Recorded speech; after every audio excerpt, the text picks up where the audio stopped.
Welcome everyone to another episode of Revolution Recap. The New England Revolution improved their playoff odds on Saturday night with a 2-1 victory over the Chicago Fire. Wilfred Zahibo slotted home a Brandon cross in the first half, netting his first goal of the year and giving the Revs a 1-0 lead until a Francisco Calvo header tied the game before halftime. However, Gustavo Bou brought home all 3 points for the Revs in the 86th minute with a rocket of a shot that turned out to be his third goal in 3 games and his 5th goal in his first 7 MLS games. I'm Greg Johnstone, back from vacation. Joining me today is Seth Macomber of the Bent Musket. Seth, welcome back to the podcast. How's it going? Yeah, happy to be here, and big congratulations to you for getting married. I have to say I'm a little disappointed because I know when Sean got married, you tweeted it out so everyone got to congratulate him. But I don't believe that Sean returned the favor. No, it didn't happen. I'll give him a little bit of the benefit of the doubt because he had best man speech duty, so maybe he forgot. I gave his best man speech too, and I gave a better speech just between us. So I remember to do it, but maybe it kind of slipped his mind at the time. I'm not really sure. But anyway, enough about me. Kind of want to get into this game. The Revs have had some positive results since I've been gone. They drew the New York Red Bulls 1-1 in a pretty key road point, and then obviously last week took all 3 points. Seth, what was your key takeaway from the Chicago Fire match last week? Yeah, for me, I've long talked about the fact that the Revs have lacked a game changer, a guy who can just take the game over and turn something out of nothing, or in the case of Bou, I'd say something out of little. And it just seems like over and over again we see that Bou strikes at crucial moments and gives the Revs something more than maybe they deserve, or more than, or certainly what they need at that given moment. So this past weekend, we see that Bou presses high, wins the ball, and scores late in the game with a beautiful goal and gets the Revs 3 points in a game that was kind of back and forth. That really could have gone either way. And we saw that same thing the week before, where in New York, he does what he needs to do to get that moment and to score in that goal. So. You need a game changer sometimes. You look at a player like Zlatan over in the LA Galaxy, and yes, there's some drama with him. I'm certainly not comparing Zlatan to Gustavo Bou, but at the same time, you never know when Ibra's going to do some sort of magical thing and put the game on his back and win the 3 points or get a crucial tie that's critical in the playoff race. He just has that little bit of magic to him. And, you think about a talented player like Carlos Gil. He's very, very good. He's, working hard on defense. He's finding that final pass, but he's not the game changer. He's not the guy that can just, be the all-star, be the superstar you need on the team to do that critical thing in the crucial moment. And to me, Gustavo Bou is that. I mean, you read his stat line right there. That's pretty impressive for a guy who's coming into this league brand new. We often talk about how it's difficult to translate and come in from a different league and join MLS. Gustavo Bou is bucking the trend. He's showing that if you're a talented player, if you're a player who can, put the ball into the net, that can do these like talented, world-class type of things, and you come to MLS, there's no problem. You will be able to do those same type of things. And he's been definitely worth the money. Yeah, and he scored once in this game, but there were multiple times he was dangerous. He had 5 shots total, 3 of them on target. All 3 of his shots were rockets. One of them, he had his back towards goal. He kind of didn't really control it, and it was kind of a little bit behind him, and he was able to just kind of turn quickly and shoot. And the ball is saved, but he took a quality shot with not a lot of time, with not a lot of space, and he still made something happen. He also had a free kick that was, it went over the bar, but it was a rocket. All 5 of those shots, you had the sense that they could have been goals, or they had the potential to be goals. Gustavo Bou is something that we lacked earlier in the season where, say the Columbus game when the Revs are down 1-0 and they're looking for a spark. In this game, it seemed like Gustavo Bou just kind of had that sense of just give me the ball and I'm going to create something. And he ended up doing exactly that, where he kind of had an unassisted goal. He got a steal, had 1 touch and a really, really nice shot to win the game. But that's what they were lacking before. They didn't have that guy of, the clock is winding down. Who's the guy you're getting the ball to? Who do you have the confidence in? And Gustavo Bou, we saw from his tape from Mexico that he can score from anywhere. And just having that guy like Gustavo Bou, if you get him the ball enough, one of those shots is going to go in. So I agree with everything you said. He is a game changer for the Revs, and I think he's also taking a lot of pressure off of Carli Lloyd1, who is able to be a passer, be a distributor, kind of lie back a little bit more, and instead of scoring goal, he's creating chances. He's been everything that the Revs have wanted and more, so really, really positive marks for Gustavo Bou. I'm going to kind of go with a bit of more of a negative takeaway, and that's I'm not totally happy with the Revs set-piece defending. A lot of people have made a big deal about the Revolution's defense kind of coming into their own since Bruce Arena took over, but I felt the set piece defending against Francisco Calvo was quite poor, and maybe I just have PTSD from last season, but I was just thinking of the DC game when they had another brutal defensive set piece, and then obviously today Francisco Calvo really unmarked in the box. A lot of people feel it was offsides, but regardless, it was poor marking all the way around. And I think that is a pretty big liability that the Revolution have. It's something that I feel has improved, or at least is not being exposed as much. But every time there is a free kick, I still get that sense of nervousness that I do last season. And I'm not totally sure if it's just not talked about as much, but I do think that's a major weak point for the Revolution going into the playoffs, knock on wood. And that could be something where they're exposed. Yeah, and I agree with you talking about the playoffs, because in those cagey type of games where one goal can be the difference, we often talk about set pieces and how important those can be. Luckily, on the other end of the field, the Revs have improved in set pieces. I mean, Carli Lloyd1 has been quite good there. Players are getting on the end of those crosses. Obviously, he has a good connection with Gustavo Bou on those opportunities. So it's good that end of the field is improving. But I agree with you. I think that the Revs need to be better on set pieces, especially as we get closer to the playoffs.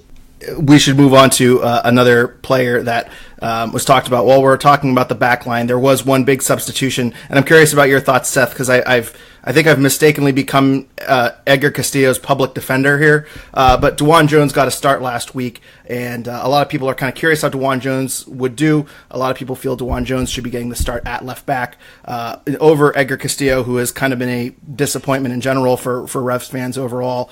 We actually did get a question too. Do you think DeJuan Jones convinced Bruce Arena to start him over Edgar Castillo? I will say Edgar Castillo, we got an injury report from Jeff Lemieux earlier this week. It sounds like Edgar Castillo will be out a little bit, so we'll be seeing a little bit more of DeJuan Jones. But Seth, I wanted your thoughts on DeJuan Jones taking over at left back in the short term and how he did Saturday. Yeah, he's been fine. I mean, what he is a lot of energy, right? Like, his best quality is his pace. The best quality is his engine, his ability to continue to use that pace to get up and down the field. He's not necessarily the best and most natural tackler.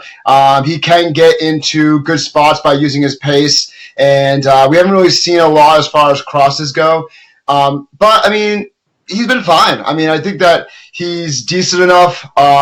He's working hard enough. I mean, that's that rookie attitude that you have to, if you're not necessarily the best player on the field, you have to be the hardest working player on the field. And I think that DeJuan Jones does that. I think that if Castillo is healthy, we probably would have seen more Castillo. He's got that veteran presence. His service is pretty good. We have seen him combine quite a bit with Gustavo Bou. And even though he's had those big mistakes defensively, and he's not necessarily always getting back, it seems like Bruce Arena was really relying on him during those games. So I don't know if Bruce Arena would have made that change this late in the season, because he wants to go with those veteran guys, the guys who have been around the block. But DeJuan Jones will probably continue to get that left back spot. One thing I think is interesting that could happen, I don't necessarily see it happening, especially after Bai gets that assist in this game. But with Delamea apparently nearing full fitness and being ready to come back into the lineup, or at least into the 18, I wonder if we somehow see Andrew Farrell slide out to the right, and we see Delamea maybe partner with Mancienne, maybe partner with Anibaba, and we see Brandon Bai go to the left, which we have seen in the past. Remember, Brandon Bai was a player who was a midfielder, was an attacker in college, transitioned to the back line and played a lot of left back during his rookie season. I think that, to me, if we see that would say a lot about what the coaching staff thinks of DeJuan Jones. I don't necessarily see it happening. I think that if Delamea is healthy, we probably see him come in and work with Andrew Farrell, because I thought that partnership was pretty good. But if Bruce Arena really thinks that Mancienne is continuing to get better and that he's going to be an asset, especially Especially considering how much money he makes. Maybe he stays in that central role and he partners with Delamea. And honestly, I mean, I've been pretty hard on Mancienne. I thought he was okay this past game. I don't think he's ever going to be the type of player who plays like his contract. And I really don't think he covers enough ground. I think that oftentimes he struggles. Even when he was full health last year, I'm assuming he was at full health last year, there was just times that he just got absolutely smoked. I believe it was the RSL game where I was just like, what is going on here? Like, it didn't even look like he was trying in that moment. And granted, it was at the latter stage of the game where he got smoked. So I don't necessarily think Mancienne should stay there, but it's a possibility considering the lack of depth back there and the ability to move around some of those more versatile players. Yeah, and we actually, I'll get to a quick question about Mancienne while he comes up because I'm curious about your thoughts on him. But I didn't think Mancienne was particularly that sharp in this game either. There were a couple balls that he failed to clear. There are a couple balls that seemed to kind of squeak by him a little too easily. He wasn't exactly the vacuum that we kind of expect him to be. Typically with Michael Mancienne, he's really good at clearing a ball with his head. He's really good at clearing balls really on the ground. He really is a little bit better than I think a lot of people give him for because they look at the contract and they expect a MLS Defender of the Year. And he has done decently, I felt, but yesterday he seemed to be a little bit off his game, and he seems to be a rotatable piece to me.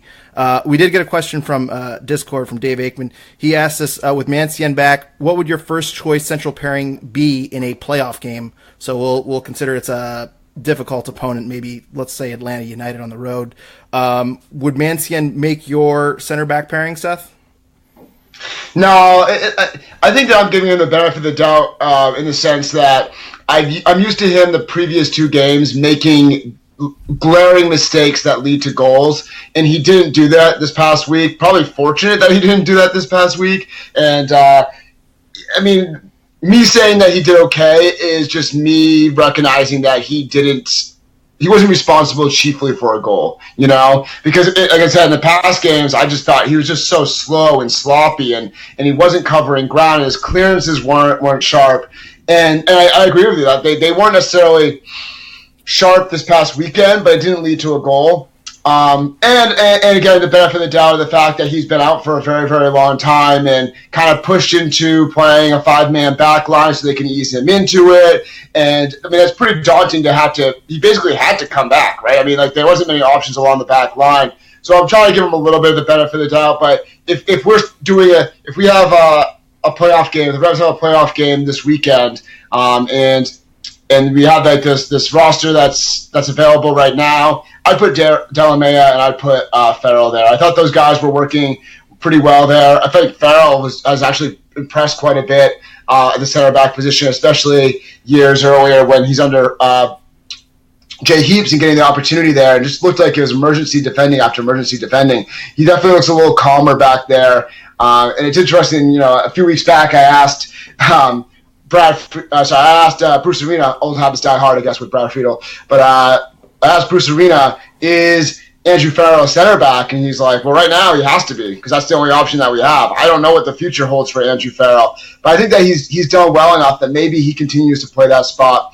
So, and Delamea, to me, like when he was healthy, when he got back from his last injury and came in, I was just very, very impressed by him to the point that like I think it'd be great if he continues his career here in New England.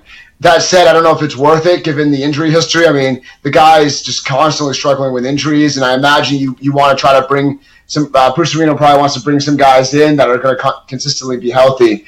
So to go back and take the winding road back to your question, those would probably be my center backs. Brandon Bai, who he has his flaws, but he's working hard. He's doing everything he can to hold on to that spot. He'd probably be my right back, and given that Castillo's injured, DeJuan Jones would probably be my left back. Yeah, I agree with that lineup, I would say. And another thing, too, that I didn't realize until someone mentioned it on Twitter today, Andrew Farrell has not played right back since Bruce Arena was fired, and that's according to Who Scored. Who Scored has his last appearance at right back, the away game, the 5-0 game at Chicago. Since then, Andrew Farrell has moved to the center and has played fine, which is a bit surprising, I would say, because we remember the 2015 season when they moved him from right back to center back and he looked a little bit out of place. Andrew Farrell has been pretty solid overall as a center back, and it seems like with a lot of rotating pieces, with people coming back from injury, Annie Baba, De La Mea, Mancienne, all kind of moving in and out of the lineup. The question is kind of who are they pairing with Andrew Farrell? And I think Bruce Arena has a lot of trust that Andrew Farrell can play center back. I also think, too, that Brandon Bye is the right back going forward. I actually mentioned the suggestion you made earlier, Seth. I think I mentioned a few weeks ago that I'm not opposed to Andrew Farrell moving to the right back spot and then moving Brandon Bye to left back like he did last year. But I think they really value Brandon Bye's ability to push up, to kind of drive some low crosses, as we saw in that Zahibo goal. I think that those are qualities that Bruce Arena is looking for, and I think they really like Brandon Bye as the right back. And then in terms of left back, I think I kind of value Edgar Castillo's veteran experience. I know I'll probably get torched for that again, but DeJuan Jones, as you kind of said, going all the way back to DeJuan Jones, which we originally started talking about. You're right. I think you said it really well. If you're not going to be a great defender, you kind of have to make up for things. And DeJuan Jones is an amazing athlete. He's got speed for days. There are a couple of times he was beat, but he recovered a little bit well. Chicago clearly tried to push that right side with Frankowski, and DeJuan Jones caught up to him 2 or 3 times. I think overall DeJuan Jones had a decent game, didn't get exposed too much. I think him and Pinillo were the two guys that Calvo ran straight through on that set piece. But that set piece defending, I think that's just DeJuan Jones not being a defender, and Christian Pinilla not being a defender. Overall, DeJuan Jones stats, 85% pass accuracy, 1 for 2 on take-ons, 10 ball recoveries. He did win the ball a couple of times in this game, which was kind of impressing. He was 12 for 13 in the attacking third, although none were really inside the box. 0 for 1 on crosses, 2 for 4 on tackles, 1 interception, 1 block, 2 for 2 on clearances, 2 for 4 on the aerial duels. So for a rookie winger out of Michigan State converting to left back, I thought DeJuan Jones did pretty well and has some qualities that makes him a bit of an asset in the left back spot. And if Edgar Castillo does not come back, is there a huge drop-off between Edgar Castillo and DeJuan Jones? Not really. I think they miss Edgar Castillo's ability to cross the ball in the box, like you said. But DeJuan Jones, as you said, makes up a lot with his speed, and it makes him a weapon on that left side where they're trying to push the ball.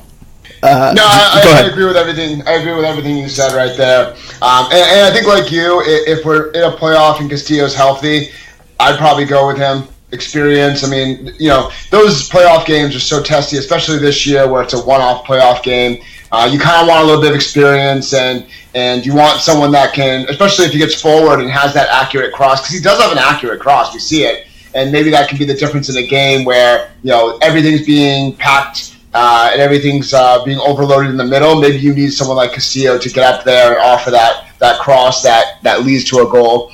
Of course, if you do start him, you're going to have space in behind. That's going to be dangerous. That could be exploited, but that's kind of the gamble that you run right now with Castillo. I also think, too, DeJuan Jones, his speed is such an asset for a guy coming off the bench. Like, if it's, the 60th minute of a game, DeJuan Jones putting a guy that fast with fresh legs into the game might be a bit of a game changer.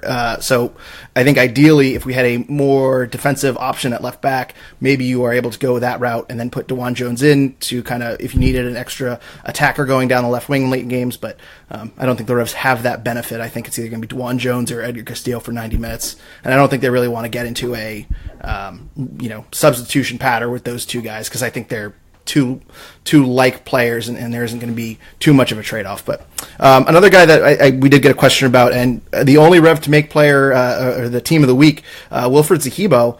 Mike Kennedy asked us our thoughts on his performance. He says that his Zahibo's size and strength on the ball are his biggest assets. He intercepted a bunch of over-the-top passes and turned it into counter-attacking opportunities based on size and good positioning. I agree with that assessment totally. I thought this was one of Wilfred Zahibo's best games as a Rev. And apparently a couple weeks ago he had appendicitis right before the Red Bulls game. He on Thursday went to the hospital on Thursday or Friday. They said that on the Far Post podcast. Then went down, played in the Red Bulls game, kind of fought his way through it.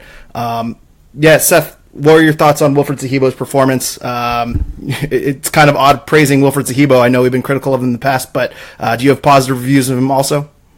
Yeah, I mean, he's another guy who's just benefited from Bruce Arena taking over, right? I mean, it just seems like everyone knows what they're actually supposed to be doing at every given moment, and I think that like Bruce Arena has simplified roles and say, you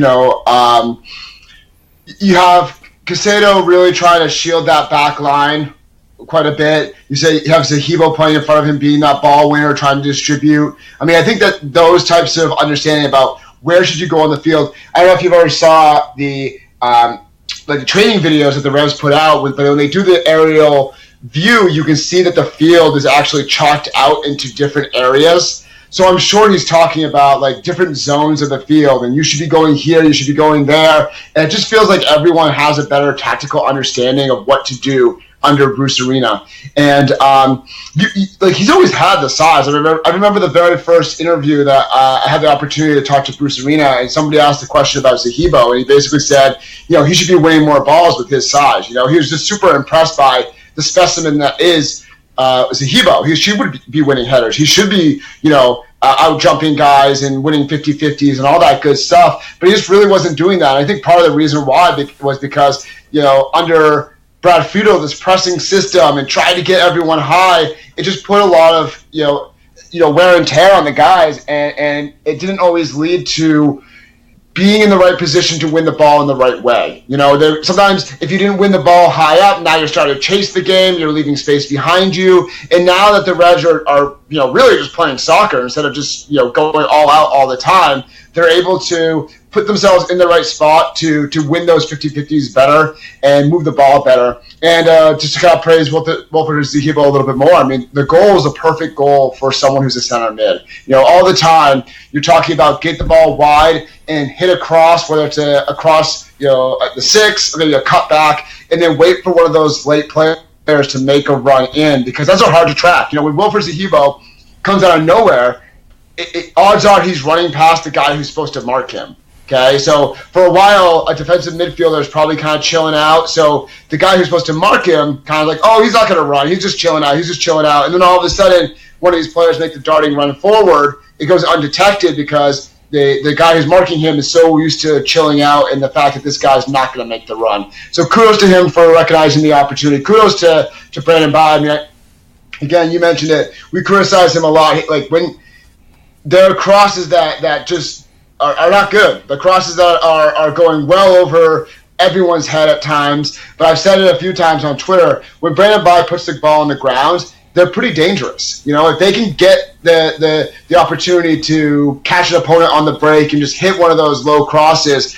people are usually in the box to try to make something of it. So kudos to both players. I agree with you. Wilfred Zahibo had a good game. Overall, I mean, he's had some mad games under Bruce Arena, but this is definitely not the guy that we saw under Brad Friedel. He definitely understands his role much better and is fulfilling it.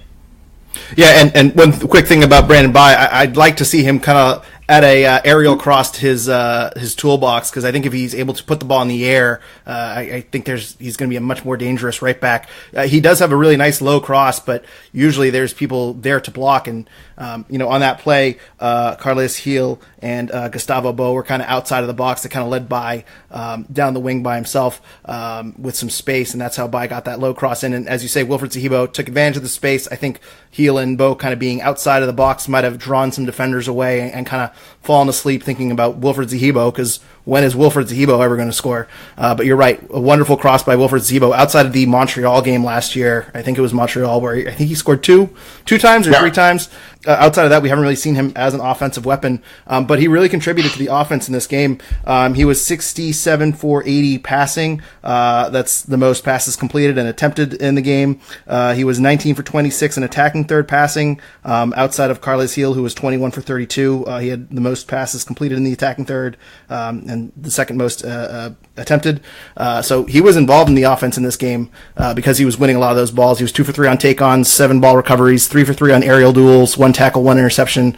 He did have 1 foul committed, but and another thing too I want to compliment him on, and I know that we've criticized him for it, Seth, but there are a couple times DeJuan Jones was up the field pushing up, which is what he's supposed to be doing, and there was some space on the right side, and DeJuan Jones did come back and cover for him a little bit. That's been a criticism too, where he seems to be a little bit slow getting back, doesn't recognize guys behind him. I think he's done a really good job tracking back this season. So Wilfred Zahibo kind of turning into the player that was advertised when he came to the team in 2018. So really good things to see, and I think he's another Bruce Arena favorite, where he's got the tools, he's got the size and the strength.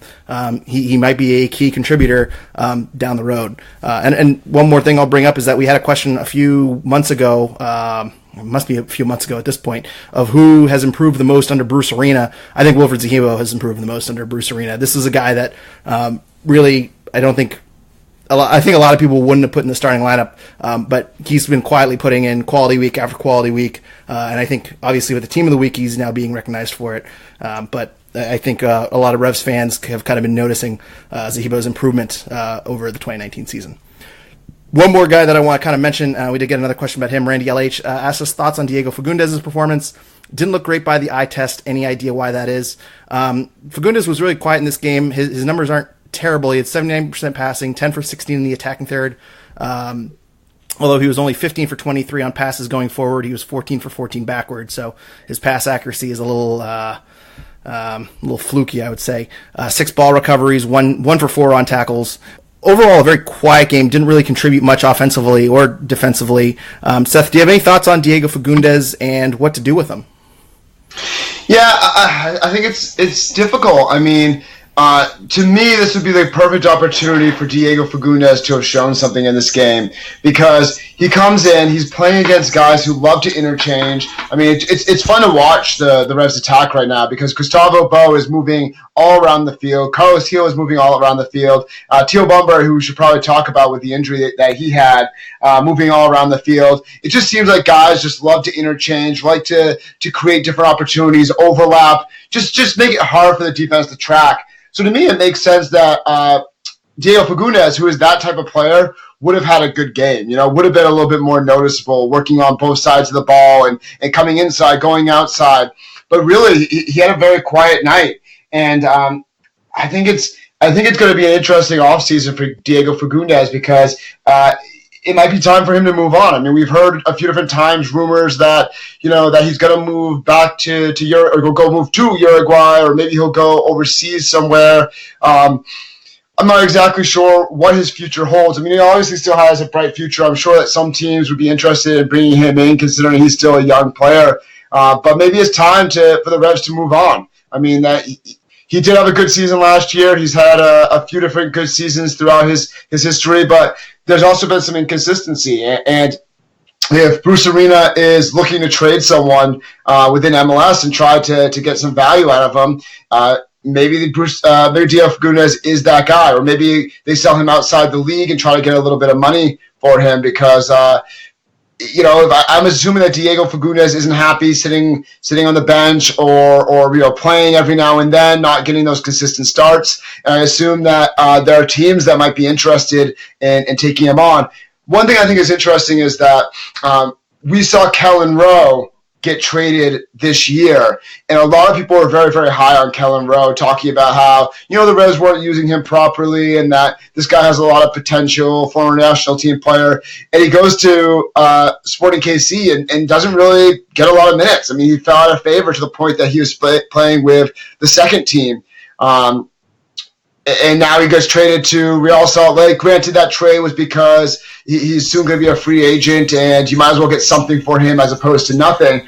I wonder what teams are thinking of Diego Fagundez. Are they thinking that the Revs are misusing him? Are they thinking that maybe he's not as high potential as people think? I mean, granted, he is coming off a season where he just did well, but his numbers aren't really there this season. And I think what particularly is interesting is that where Brad Friedel, I think a lot of people could question his tactics and question whether he's using players to the best potential. Now Diego Fagundez is playing under Bruce Arena, who generally speaking, a lot of people think is a good eye for talent. So does that change things at all if Diego potentially moves on? So it'll be really interesting. I mean, maybe Bruce Arena wants to keep him there because he thinks that, giving him an off season, he can start doing something with him. But I wouldn't be surprised if he gets traded in the off season, which would be, to me, a big statement because the Revs have, touted how their homegrown network has been pretty exclusive, and how Diego Fagundes is this guy who came to the team so young and scored against Chivas USA and really has been the face of the team for quite a while now. So if they do trade him or do sell him, it's kind of a mark that, hey, we're here to win no matter what it is. We're not going to show loyalty to any players in particular. If you're not performing well, or we believe that you could be sent elsewhere so we could bring a piece in that we truly need, that'd be a pretty powerful message to send. Yeah, and it's worth noting, too, Diego Fagundes, this was his fourth start under Bruce Arena, his first start since the 2-0 win against Cincinnati, so it's his first start in 4 games. And I think this was a chance to impress, but he really didn't play that great, kind of playing on that right side. I think a lot of it just comes down to Carli Lloyd1 and Gustavo Bou are both kind of guys they want kind of playing centrally and really involved with the ball. I think Bruce Arena had a quote earlier that Gustavo Bou is not really a 10, not really a 9. He's kind of a 9.5. And then Carli Lloyd1 is also kind of your central playmaker. And I think that's kind of where Diego Fagundes fits best. I don't think he's had a really good performance on the wing. I don't think he's played really well on the wing in a while. I don't think he is really a fit in the central defensive midfield, and when you have Zahibo and Luis Caicedo and Juan Agudelo kind of playing an 8, I don't know where Diego Fagundes really fits on this team anymore. So I think he's a super sub going forward for the rest of the season. And you're right, I don't know where he goes at the end of the season. I think he's going to think he's too good to sit on the bench or come off and play 20 minutes a night. And I think he's right in that. And of course, which we've talked about multiple times, the rumors with Uruguay and his father, who obviously is never happy when Diego sits. So I don't think this will be an issue going forward through the rest of the season. But there are some parallels with the Callan Rowe comparison that you mentioned, Seth, and we've talked about this a couple times too. I'm not really sure what his trade value is. I think it was right for the Revs to keep him because I don't want the Revs to sell him for 20 cents on the dollar mid-season, but towards the end of the season, I believe they have an option contract or an option year for his contract next season. After that, I don't think Diego Fagundes is re-signing, so it'll be interesting to see how they approach that type of situation because I think Diego is being a little bit squeezed out, and I would have really liked to have seen a great performance from him yesterday, but he doesn't seem to be really comfortable in the kind of odd spots where Bruce Arena is putting him. He's kind of just taking the spots that they need the most and not exactly where his skills fit the best. So we did get a question about the attacking line. Cameron Young asked us on Twitter, should we look at having a front four of JFC, Gustavo Bou, Carli Lloyd1, and Pinilla or Teal to get players into their more preferred position? So he kind of thinks that might be a good attacking four going forward. Mike Kennedy also asked us if JF Caicedo should start. He thought the Revs attack was more potent with him on the field. So Seth, let's start with JF Caicedo, who came off as a kind of last minute sub. I personally like him kind of in that role because he can finish some shots, but outside of finishing, he doesn't really do a whole lot. He does hold the ball really well. I do think he can pass a little bit on guys that are kind of cutting in behind him. But overall, I think he's a little bit slow. I think he's a little bit one-dimensional. And I think compared to guys like Christian Pinilla or Teal Bunbury, I think I'd rather see those guys on the field as opposed to JFC. What are your thoughts on Caicedo? I do think that Caicedo too. I've been talking about this for a while. I think that he's a true number 9. I do think that he's a bit slow. I do think that his sharpness isn't totally there. But to me, Gustavo, so you have Teal Bunbury. He's obviously a speedy guy. He's a guy who's going to be the first defender. He's going to press. He's working really hard. So even when he was going through his cold streak, he's still so invaluable that can be on the field and give you that 110%. So I understand why he's on the field. And I get when he comes off the field, you put another speedy guy in like Christian Pinilla. But Christian Pinilla is not the hold the ball up type striker. He's not really a striker at all. I mean, he's a left midfielder. He's a winger to run at people, to try to catch someone on the counter. Maybe you could play with him with a second striker. We've seen that sometimes with Gustavo Bou working later, especially in the later parts of the game when the defense is a little tired. You can put Christian Pinilla there to kind of attack people. But I thought that Christian Pinilla didn't really look good in the first half playing that striker role. And we saw in the second half, we saw Gustavo Bou play more that attacking role, and we saw Pinilla move to the left-hand side. And we saw Bou kind of struggle there because he's not that true number 9. He's more the guy that floats around and then picks up the ball and punishes a team in those given moments. So I didn't think Caicedo did anything magical when he came in at all, but he's just this big body that is going to hold the ball up, that's going to occupy defenders. And I think that he also has that little bit of flair to him. We've seen in games before where he's doing these back heels and he's trying to, do a little bit with the ball inside the box. And for me, I think guys like Heel, and I think guys like Bou thrive off that. That little interchanging plays, these little connections that you make on the field. I think that can make a big difference. And Teal Bunbury is he's a fine player. He's definitely a good person. But he's not the type of guy who's going to play these these fancy give and goes inside the box. His touch isn't quite there. His passing can be a little bit too hard. It's just a little bit off. Where even though Caicedo can't run properly, even though he's not finishing all the chances you want him to finish, he can do some of those classic number 9 traits. So I think if Teal Bunbury is out long term, I'd rather see Caicedo 2 up there, unless this past week they're able to take Pinilla and really work on him and say, okay, you have to be there as a speedy guy who presses, who brings the ball down and combines with Gustavo Bou. If they're able to work with him this week and do those types of things, maybe we see Pinilla start up top again. Otherwise, I say you start with Caicedo as the number 9. You give him 60 minutes, 55 minutes, maybe push it to 70 minutes and see what happens with him playing off. With Bou playing off of him. And then you maybe bring on Pinilla to either stretch the attack on the left-hand side or to come in as the center forward. Yeah, no, and I agree with everything you said. I think if Teal Bunbury is out for a significant time, and I think Jeff Lemieux had an injury update yesterday. He said that Teal Bunbury is doing okay. He moved around a little bit, so it sounds like it might be an injury that Teal Bunbury is going to sit out a game or maybe come off the bench next game or something like that. But yes, I think that, as you said, Caicedo 2 is the best like-for-like switch in the event that Teal Bunbury is out. And I do like the idea of a JFC, Bou, Heel, and Pinilla, as long as Pinilla is on the wing, type of attacking 4. I also think, too, that Christian Pinilla is able to create a lot of chances one-on-one. I know he gets a lot of flack for maybe being a little lazy at times or not putting in a lot of effort. But maybe I have a little bit of 2008 Christian Pinilla putting in a lot of bias. But I think that if you get him some isolation, he's able to kind of create some things on his own. So, I look at Diego Fagundes, who's kind of just stuck on an island over there and not really contributing a whole lot on the right side. I wonder if maybe Christian Pinilla fills in for the Diego Fagundes spot and is able to just kind of work the ball at the right wing and every now and then pulls off an amazing play.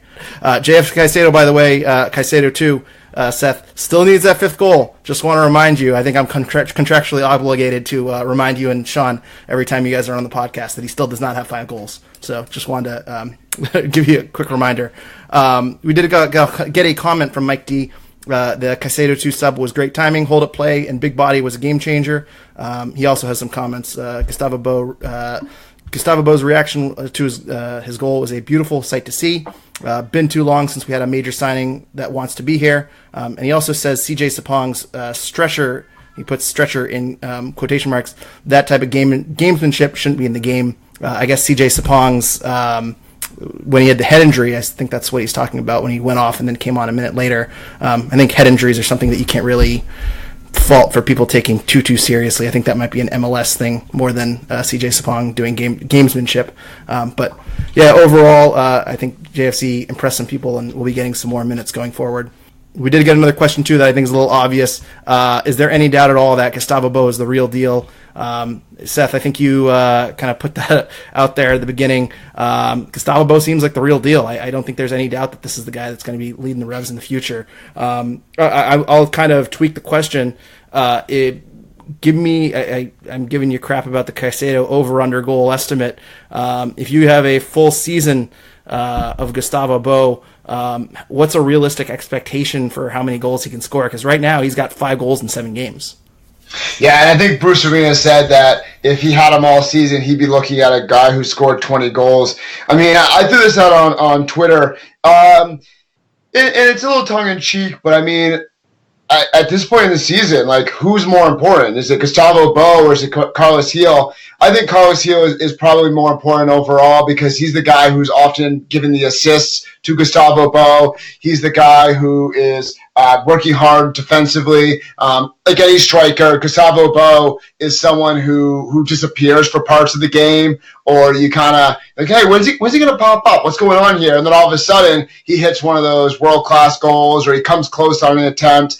There are stretches of the game where he's just not getting as many touches as you might like. I think, that having been said, I mean, I think he's sharper than most strikers that you might see in the league. I think that he's always a threat when he has the ball at his foot, and I think that he did a nice job. He helped orchestrate that first goal by helping get that ball to Brandon Bai. So I think he is out there working hard. But you see Carlos Gil, and I think I tweeted this out as well. Like, Carlos Gil is the type of player where the game will never be lost because of him. You know, like, you'll never look at him like, he didn't try hard enough, or he didn't hustle back to cover his guy. Carlos Gil is giving 110% every single moment, and you know, passing and moving, getting behind the ball, and being that defensive opportunity. So, yeah, I mean, like, he's a guy right now that the Revs need. You know, Gustavo Bou is if the Revs get into the playoffs, it's in large part because of Gustavo Bou. If he's not here, some of these games probably are ties. Some of these games are probably losses. And you know, he's someone that next year, if things continue, I mean, keep in mind, like, year to year, things are always different. Pania had a pretty good year. Of course, it was kind of, you could always put an asterisk on it because teams were going to figure him out, and a lot of it had to do with the press and what was happening with the press. Gustavo Bou is actually, you know, being a part of a team who's playing good soccer, and he's done this in different leagues and showed that he is a very talented player. But yeah, lots of reason to be excited about Gustavo Bou having a future in this league, and I can definitely see him being a 20-goal scorer, which would be crazy. I mean, I can't remember. It might have been Taylor Twellman the last time that this team has someone who scored over 20 goals. It's been a long time that it hasn't been goals by committee for this team. Yeah, and I think 20 is actually might be a little conservative. I mean, he scored 5 goals in 7 games, so we might be, you know, small sample size. I don't want to get too far ahead of myself, but I think having Carles Gil around him also helps him. I think if he's able to get some distribution and get a lot of chances, he'll certainly put some home. And also, as I said kind of at the beginning, he's able to create his own chances. He's involved in the passing and distribution and in the midfield. And like we saw on Saturday, you know, quick steal, one touch, shoots with his weaker foot. Yeah, I mean, he's a very, very dangerous player. And he seems to have all the tools to be a 20-plus goal scorer long term. Actually, if I could take a stab at your question, though, Seth, about who's more important between Bou and Gil, I think just in theory, I will happily take the playmaker over the goal scorer every time.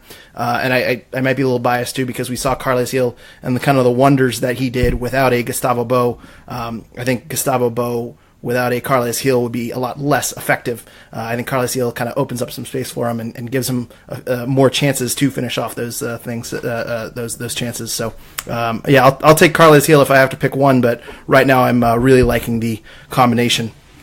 Another question from Discord: Gustavo Bou is the best striker. Fitting name based on the conversation. But he says, "Can I exhale yet? Now that there's a slight gap between the Revs and the non-playoff teams." Seth, I think 538 updated their MLS playoff odds. They're somewhere around 65%. Are you exhaling? Do you think the Revs are making the playoffs for sure, or do you still think there needs to be work needs to be done? I mean, yeah, you can go two ways with this. Obviously, you could be the safer, easier thing to say is that this is MLS. The Eastern Conference is competitive. Everything can change week to week. I mean, I could say that answer, but I'd rather go for hot takes that you could expose later. And I'm going to say, that this team is going to make the playoffs. When I look at the Eastern Conference standings, their competition, you look at Orlando City, and Orlando City is just too inconsistent. I mean, they're up and they're down and they're up and they're down. And this time of year is where you need to be getting hot and you need to be consistently winning games. So to me, I don't think Orlando is going to make it. I actually thought that I know they have they've already played more games than a lot of the Eastern Conference players, but I thought that Chicago might have been the biggest threat.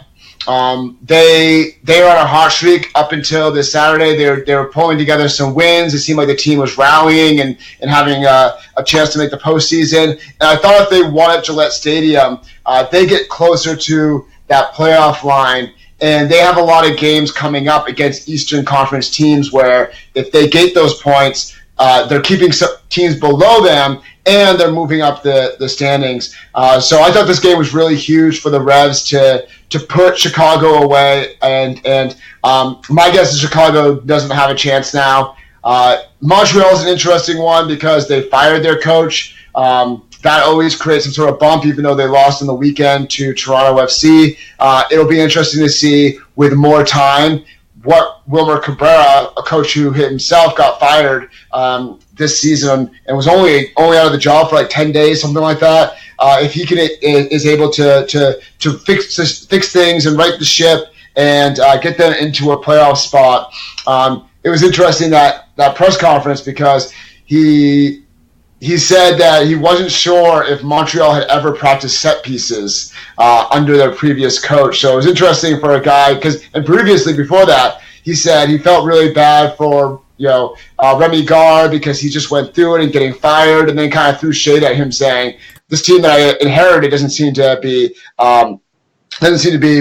practicing and be comfortable doing and defending set pieces. So that was kind of interesting. So maybe Montreal causes some problems for the Revs. But, you even look at DC United. I mean, DC United is on a slide. DC United is now, previously, I think DC United will make the playoffs, but it's even possible for the Revs to catch DC United. So in a conference where everything's so turbulent and no one's really finding that hot streak, except for the Revs. I mean, even though they've had some ties, they've had some losses, the Revs have done very well under Bruce Arena. So you imagine that, you hope that kind of trend continues. So to me, I mean, I could take the safe route and say anything happens in MLS and you be careful. But if you're going to be a little bit bolder, I'm happy to say that the Revs are going to make the playoffs this year. Yeah, I agree. And you kind of went team by team. Who's catching them? I mean, right now you're looking where they are in the standings. They're in 6th place, so they need 2 teams to overtake them.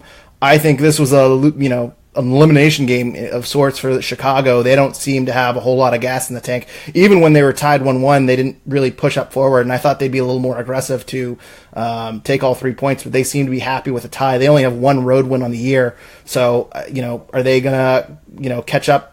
They're 5 points down from the Revs, and they have played 2 more games. Orlando, they're 4 points down. They've played another game. Montreal fired their coach, as you said, and they got Wilmer Cabrera, which is not a big upgrade at all, but they're down 4 points, and they've also played 1 more game than the Revs. You mentioned DC United. I actually went to that game in Philadelphia. I really wanted to see Wayne Rooney, and I didn't realize he was out until after I bought the tickets. I was at a wedding. I didn't know that happened. But anyway, DC United looked terrible against the Union. That game was 3-1. It should have been 5-0 in the first half. They've played 2 more games than the Revs. They're 1 point ahead of them. It looks like they've checked out. Looks like Acosta is ready to leave, and Wayne Rooney obviously is ready to leave. I don't know what they're playing for. They seem to be kind of just drifting along, so I actually expect the Revolution to pass them. So not only are the Revs going to make the playoffs, in my opinion, I don't see how they finish 7th. I think they're a top 6 team based on their form, based on the other teams in the East that are kind of drifting by. And I think if the Revs beat Toronto this weekend, which is a very, very good possibility, they've been hot and they have another home game. I think there is a much greater chance of the Revolution getting a home playoff game than dropping out of the playoffs. So I hope this is not played back to me in October and November. But I'm very confident that this is a playoff team. And I'm not saying they will get a home playoff game, but I think it's more realistic that they catch the Red Bulls than they let Montreal and Orlando and Toronto all pass them. So now that I've kind of dug that hole that I might regret in a few months, we did have another question from Gustavo Bou is the best striker on Discord. And this is actually a bit of a fun one, and I had to text Sean to get his input, and he's got some good answers, but I'll go to you first, Seth. In light of rivalry week, who is your least favorite player in Chicago Fire history? Don't know if you have an answer off the top of your head. Sounds like you got one. Yeah, I would say Blanco, right? I mean, Blanco was a classic villain. He was a guy that, showboated when he came to this league, was even though he's an older player, was able to do these different types of magic. I mean, he's the type of player that got into players' faces and just like was an instigator, he was good, and that's kind of like what you need in a villain. You want the guy to be a little full of himself, but also be good, because when he hits the goals, you just hate him that much more, So Blanco is the one that sticks out immediately in my head for the most hated Chicago Fire player. And this was a little before my time, so I feel a little weird answering this question because I feel the Chicago Fire and Revolution rivalry predates me, so I'm just going to defer to Sean because I texted him and he gave me multiple answers other than Blanco, who seems to be the obvious choice, and I would guess if you've polled Revs fans, Blanco is the one that most would say, but Sean mentioned Justin Mapp because he was a bit of a Revs killer, and he also said that he created the goal that sent the Chicago Fire to the 2003 MLS Cup over the Revs in the Eastern Conference Final, so that's one that Sean has. He also mentions Zach Thornton, although that's a little bit more personal because I guess Sean had to interview him once, and he was, I'll say, a very poor interview. But the one that I liked the most from Sean was Peter Novak, who is a Chicago Fire legend who was traded to the Revolution and then immediately retired. So the Revolution ended up getting a undisclosed draft pick. I'm sure it's disclosed at this point. It was 15 years ago, and I didn't do my research. But he retired instead of playing for the Revs. And I looked it up, and apparently he was the manager of the Philadelphia Union and participated in ugly forms of hazing, chastised players with concussions, and clashed with the team's head trainer over player safety. He also violated terms of his contract and the MLS collective bargaining agreement before being fired in June 2012. So I would also, I would like Peter Nowak, just an overall crappy person who refused to play for the New England Revolution.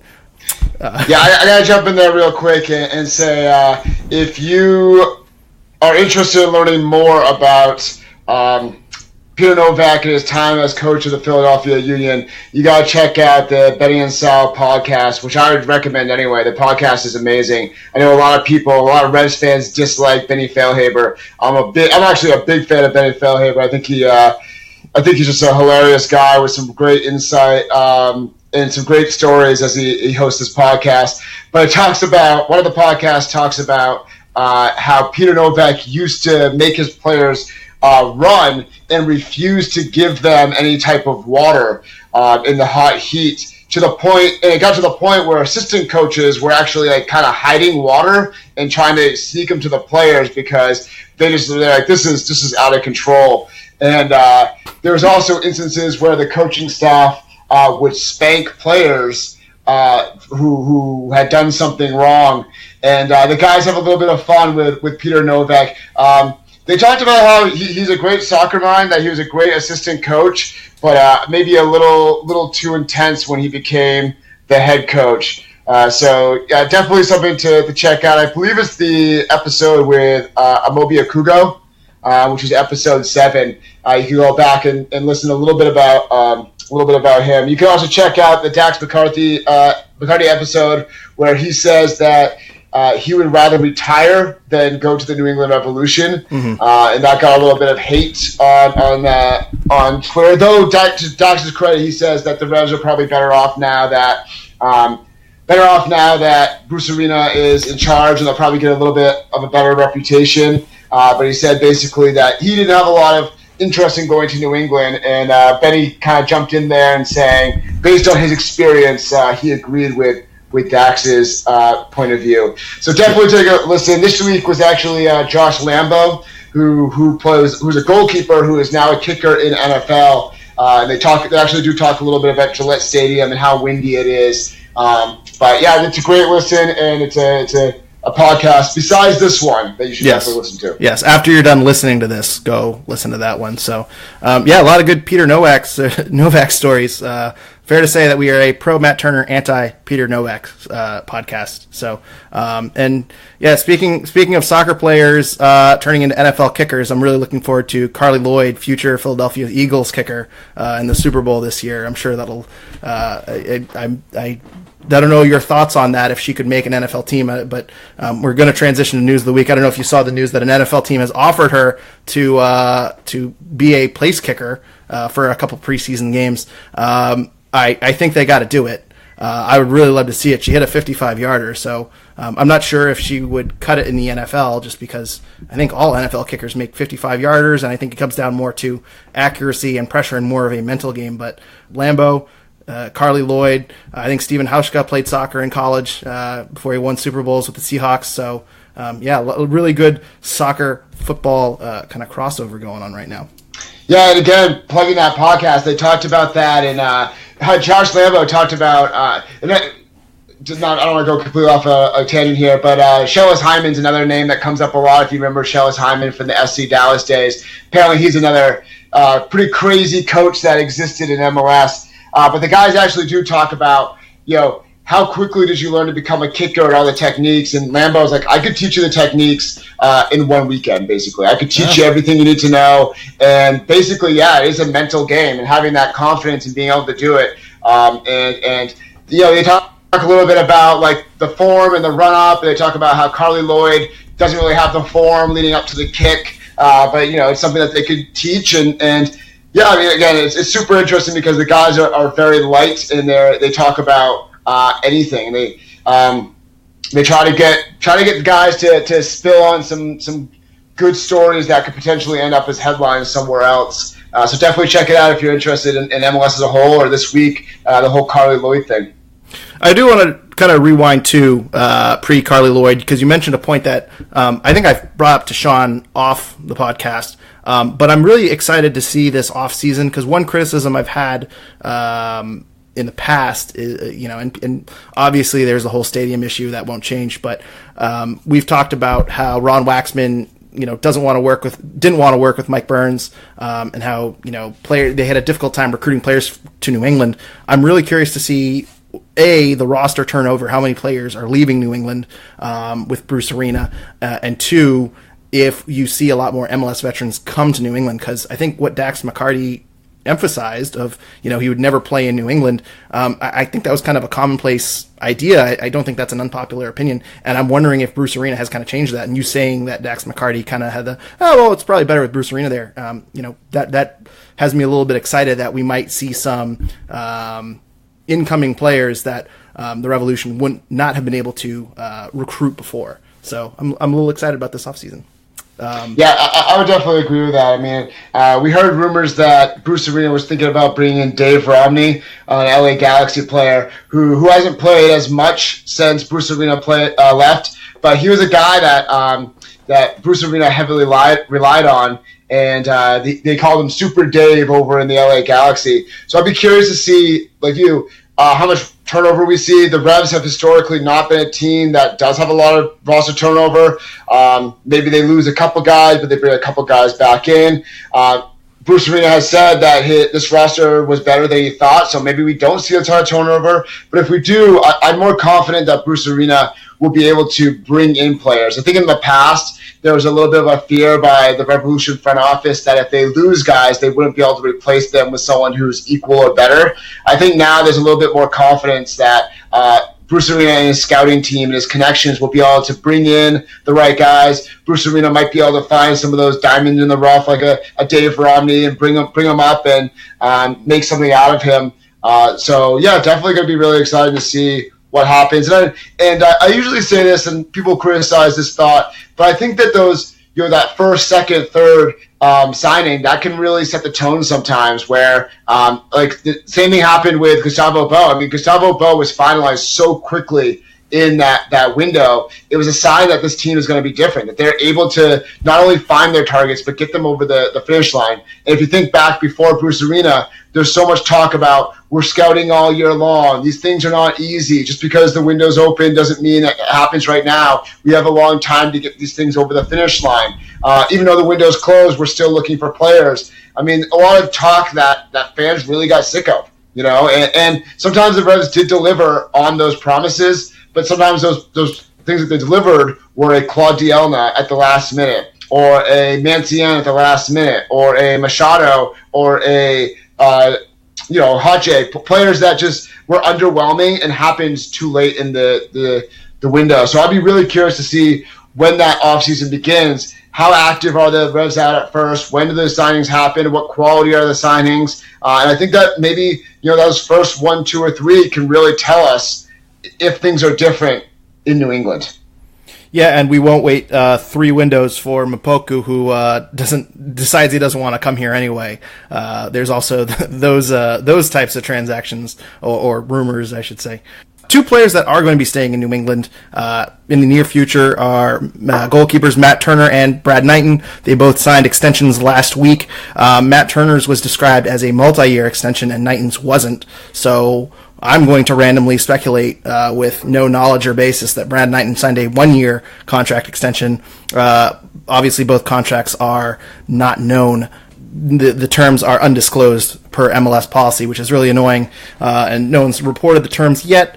But for Matt Turner, usually rookie contracts are 4 years, and this is his 4th year in the league, so it kind of snuck up on everyone since Matt Turner kind of rode the bench for 2 years, but it appears he was in a contract season, and obviously it's good for the Revolution that they locked him up long term. And in terms of Brad Knighton too, I think this is a good boost for him, a good sign that Brad Arena trusts him as a number 2 keeper. And given his age, I think a 1-year contract or a year-to-year contract is, not necessarily unusual. But Seth, any thoughts on the goalkeeping pair, and are you confident with Turner and Knighton going forward? Yeah, I mean, obviously, pro Matt Turner podcast. I've been a fan of Matt Turner for quite a while. I think with him, he's just athletic, and he's getting better as time goes on. And I think I probably mentioned it here or somewhere else before. But Kevin Hartman, MLS legend, had a really good quote, some good insight when he said that goalkeeping is a position that you stick with a guy. You put a guy in there, let him go through his lumps, let him gain experience, and he'll get better and better and better. If you take him out and play him for a few games, and take him out and play him for a few games, his confidence is going to go up and down, and he's not going to have the ability to reach his full potential. So I go back to one of the best things that Brad Friedel did when he became coach was name Matt Turner as his starter. And then he took the position away from him. It was just crazy that, one of the few things that Brad got right, he then messed up later on. Matt Turner, just the guy that can, be athletic, make a big save. He's getting better with his distribution. He's getting better with commanding his box. But most of all, I just think the biggest thing is that when the game's on the line and that shot comes in and it's won. I mean, look back at the Red Bulls game, right? I mean, those types of games and those types of moments, Matt Turner is up for. So that's great. Brad Knighton is just a nice guy. He's a locker room guy. He's a veteran guy. But he's a guy that's also good enough that if he comes in, you feel confident enough that he's going to do a fine job. So I'm fine with him continuing his career here. My guess is that he has a few years left. I agree with you that it's probably a 1-year guarantee with a few option years, so it'd be club year to year from there on out. And I'm sure Brad's okay with that. He has family. He's got to be thinking about what comes next. So yeah, obviously those are fine choices. The bigger question, of course, is what's going to go along with Cody Cropper. Yeah, I was actually going to go there next. Cody Cropper, I believe this has happened since we last recorded, but he's going to be playing with Hartford Athletic for a little bit. Looks like he's got the starting job in Hartford. He's still training with the Revolution, but the Revs are giving him some minutes. Seth, I don't know what you think. To me, this is a bad sign for Cody Cropper. He's 26 years old. I can't imagine he's okay being the number 3 keeper. I think he would probably want to play elsewhere. This is year 3 with the Revolution.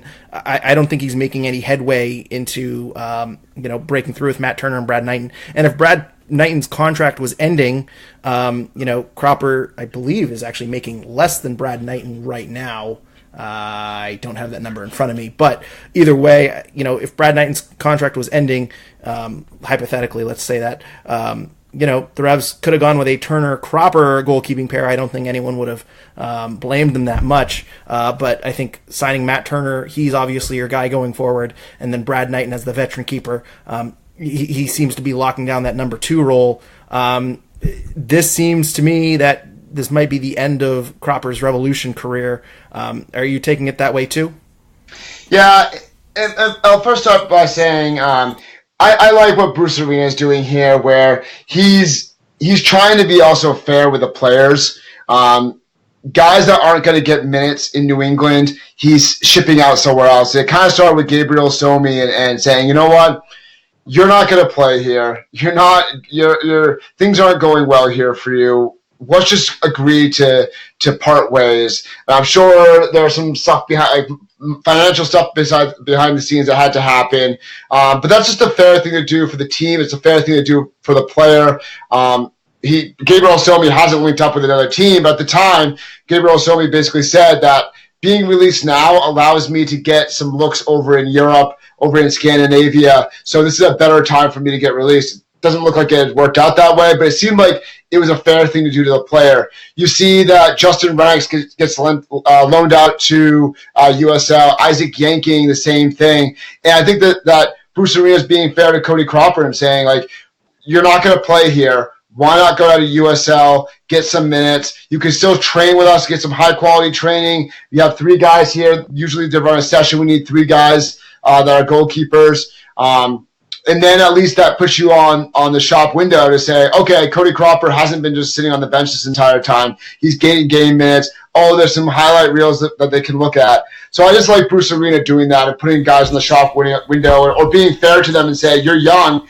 The only way you're going to develop is to get minutes. You're not going to do that just sitting in New England and playing these random reserve games that we have set up for you. But yeah, my guess is that Cody Cropper will be on the move. He probably wants that to happen. I will say that it feels kind of late for Cody Cropper. It feels like that the Revs should have traded him earlier where maybe he has a little bit of name recognition. But maybe they basically agree that we'll just send you off because we want to be fair to you if there are suitors out there that are interesting to him. He is still young. He is still someone that had some European pedigree, someone who was a U.S. national team potential player at some point. But I don't know if I ever see Cody Cropper becoming a full-time starter again. I mean, you look at Bobby Shuttleworth. Bobby Shuttleworth at this point has been loaned to Sacramento. And he was a guy who had much more experience overall than Cody Cropper. So definitely tough for him in this position.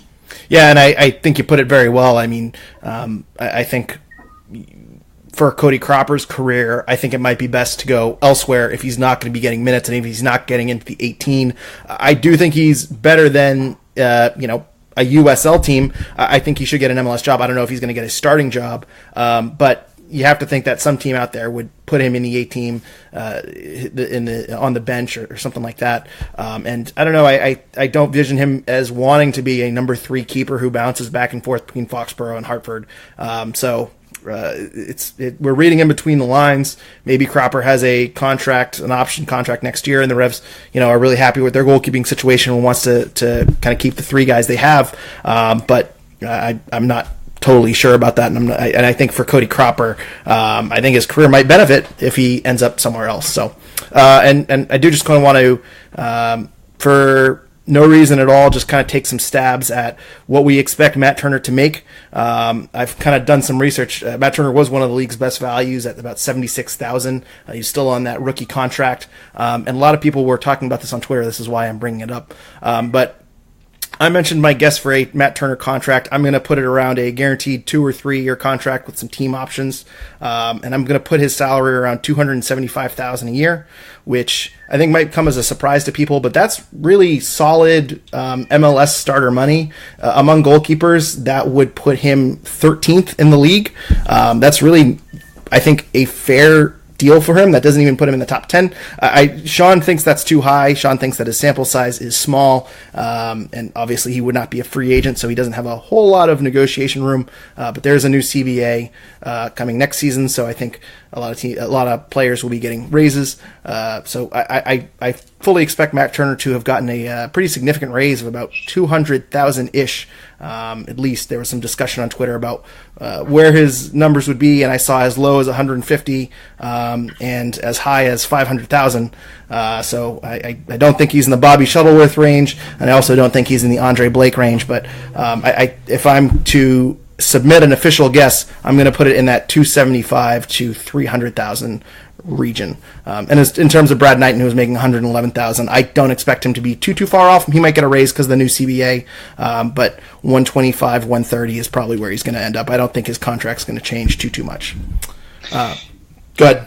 Yeah, I think that's fair money that would be fair money for Matt Turner. I think that it'd be interesting to see what his final sum is, because it could say something about this new regime of the Revolution. In the past, it's been kind of the mode or their agenda to sign younger players to low contracts and then give, what seem like significant bumps. But if you compare their contributions to people that are doing similar things around the league, it hasn't been as good of money. You look at Diego Fagundez. I mean, Diego Fagundez has been in this league for quite a while. He's had some very stellar seasons for the New England Revolution, but he's not getting the money that his counterparts are probably getting. So if he ends up getting that much money, that'd be pretty significant to say that this ownership, this front office is thinking a little bit differently than in years past. My guess is that maybe like 180 or something like that would be a fair amount for him right now. That's about $100,000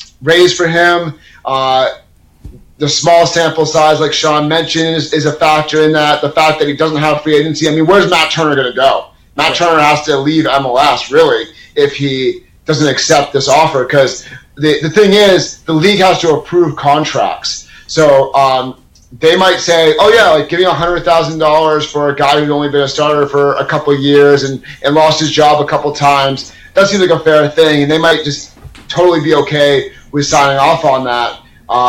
So I think that you're probably right in the sense that that's probably what he deserves, given his potential. And if you want him to be 100% happy, and he did call New England his home now, maybe you give him that type of contract. But my guess is that given the salary cap, given the fact that he has low options about where to go, that we might see him around that 180,000 range.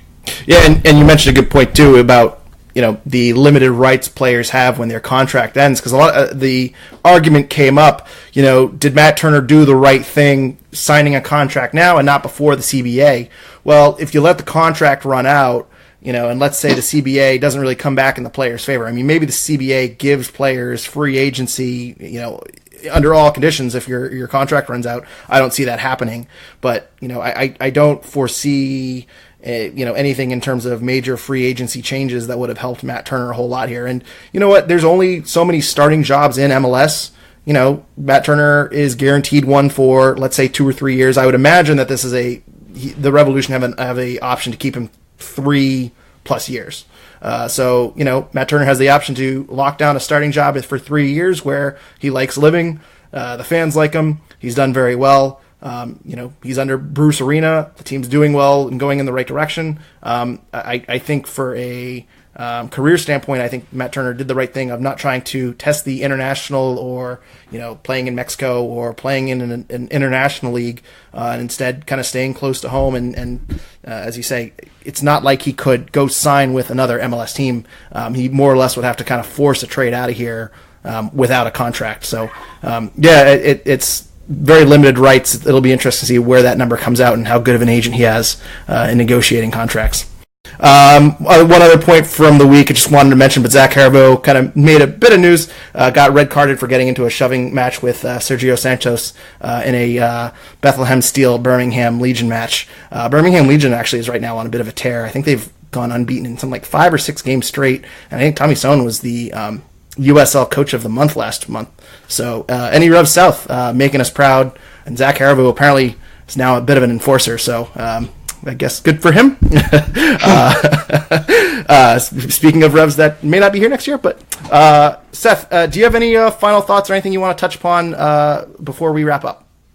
I'll just say congratulations to Isaac Yankin, got his first career professional assist. So we mentioned these loan deals. Zachary Haribo, my guess is that is probably going to be gone. Maybe we'll see him in USL to try to build up his career a little bit. Brian Wright, probably the same type of thing. But the other guys, the younger guys, Justin Renix, we haven't heard much I haven't heard much. I'm not sure exactly how he's doing down in North Carolina. Isaac Yankin kind of working hard in his USL. So it's cool that we have some guys in USL working hard and playing for teams, getting some minutes, and hopefully developing and able to come back and contribute to the future of the Revs.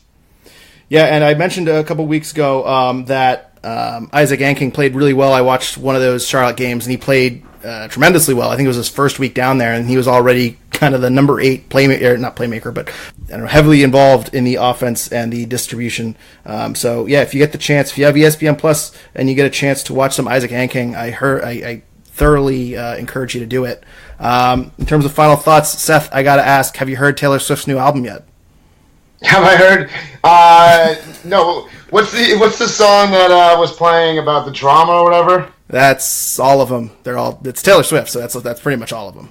They're all about. Yeah. So okay, then I've heard all of them. Okay. Yeah. I mean, it's all pretty much the same song.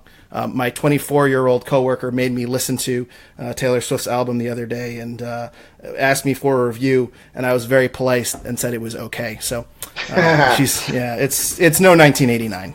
Seth, where can people find you on Twitter? You can find me at SethMan31 on Twitter and at thebentmusket.com. I've been trying to put up weekly 3 thoughts and trying to get the conversation going.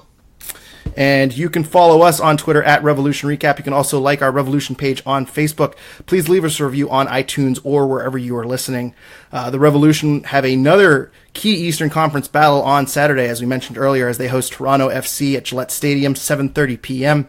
We'll be back with a new podcast to break that game down, and hopefully, if he's done with his 7-week honeymoon or whatever, and is done with his podcasting break, I'll be able to get Sean Donahue back on the podcast. Maybe I can take a week off and enjoy my honeymoon, but unlikely.